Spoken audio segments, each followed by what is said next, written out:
शिकार नहीं मिला तो क्या हुआ? उस बूढ़े की बकरी तो है। नहीं, वो बकरी मेरे पिता की है, वो नहीं मानेंगे। गांव से थोड़ा दूर एक बूढ़ा आदमी अपनी छोटी सी झोपड़ी में रहता था। ना कोई परिवार, ना कोई सहारा, बस एक छोटा सा कुत्ता जो उसके लिए सब कुछ था। वो बूढ़ा दिन भर खेतों में काम करता और उसी से अपनी जिंदगी किसी तरह चलाता। कुत्ता हमेशा उसके साथ रहता, खेत में भी, घर में भी, जैसे उसका साया हो। एक दिन जब बूढ़ा खेत में काम कर रहा था, तभी उसे झाड़ियों के बीच से एक हल्की सी आवाज सुनाई दी। बूढ़ा धीरे धीरे उस आवाज की तरफ बढ़ा और देखा एक छोटा सा बकरी का बच्चा घायल, डरा हुआ और अकेला उसे अपनी गोद में उठा लिया। उस दिन से झोपड़ी में एक और सदस्य आ गया।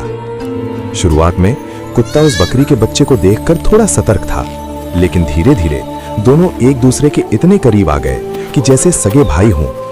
एक साथ खाना, एक साथ खेलना और एक साथ सोना। बूढ़ा उन्हें देखकर अक्सर मुस्कुराता, क्योंकि अब उसकी अकेली जिंदगी में खुशी वापस आ गई थी। समय बीतता गया, बकरी का बच्चा बड़ा हो गया, कुत्ता भी अब ताकतवर हो चुका था और बूढ़ा और भी ज्यादा कमजोर। अब काम करना उसके लिए मुश्किल होता जा रहा था, लेकिन ये दोनों, कुत्ता और बकरी, उसकी मदद करते। कभी खेत में साथ जाते, कभी लकड़ी लाने में मदद करते, जैसे वो जानवर नहीं बल्कि उसके अपने बच्चे हों। लेकिन हर कहानी में एक मोड़ आता है, और इस कहानी का मोड़ बहुत खतरनाक था। एक दिन अचानक बूढ़े का बेटा गांव वापस आया। कई सालों बाद उसके साथ थे उसके 4 दोस्त जो शहर से आए थे। बूढ़ा अपने बेटे को देखकर बहुत खुश हुआ, लेकिन बेटा बस औपचारिकता निभा रहा था। उसकी नजरें बार बार बकरी पर जा रही थीं। अगले दिन बेटा और उसके 4 दोस्त जंगल में शिकार करने निकल पड़े। पूरा दिन वो जंगल में घूमते रहे, लेकिन ना कोई हिरन मिला, ना कोई जंगली जानवर। शाम होते होते सब थक चुके थे और भूख से परेशान थे।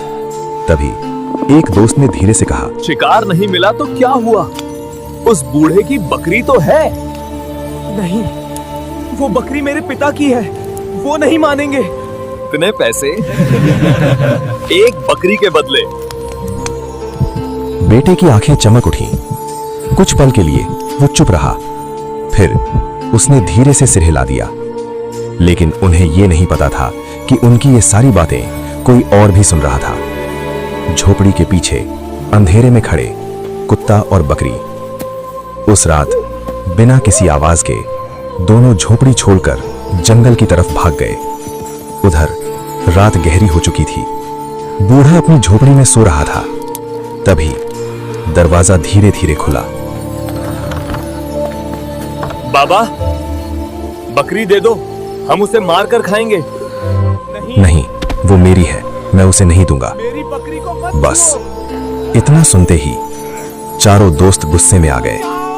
उन्होंने बूढ़े को पकड़ लिया और मारना शुरू कर दिया।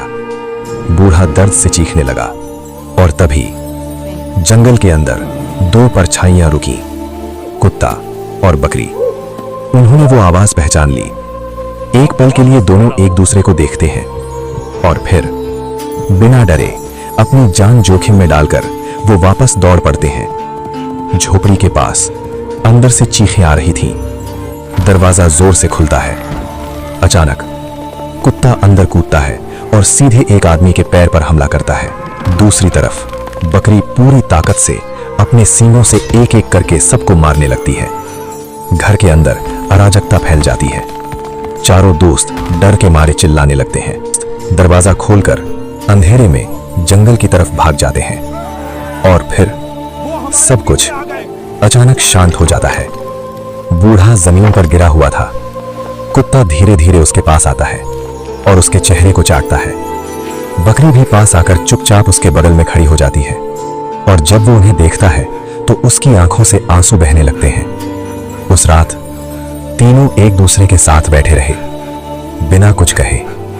सुबह की पहली किरण झोपड़ी पर पड़ती है और एक बार फिर वो तीनों साथ थे। समय बीतता गया।